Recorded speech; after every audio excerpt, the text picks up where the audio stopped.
So I'm joined with Jan Molby. So Jan, welcome to Hereford. Now you're best remembered for your time at Liverpool. What do you make of the new manager, Jurgen Klopp? I think there can be very little doubt that Jurgen Klopp is a top-class manager and things will improve. It's just a question of how far he can take the team. But certainly, whereas at a lot of football clubs, you have a lot of pressure on the managers and they have to prove themselves. That's not the case at Liverpool. We have a world-class manager and it's up to the players to prove themselves that they're good enough to be part of wherever Jurgen Klopp is going to take the team. So you started your managerial career at Swansea in what was then League Two. Could you believe back then that 20 years later Swansea would be an established Premier League team? No, I couldn't. But I did, however, think that they were playing too low down in the pyramid.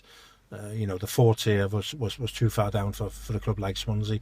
The people in Swansea always told me that the key to it all would be moving to a new stadium, and it's proved exactly to be like that. And the fact that they've managed to establish themselves in the Premier League is really impressive.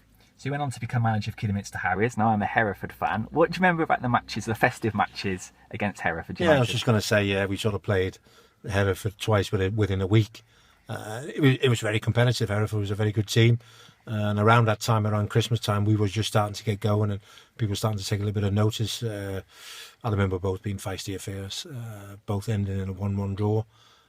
And that was probably fair. So you won promotion with Kidderminster Harriers to the Football League. How important was Mike Marsh as signing for you? Well, we had a good team, and everybody kept telling me what a good team we've got, and I kept looking at the team and I'm thinking we need something, we need some glue to put the team together.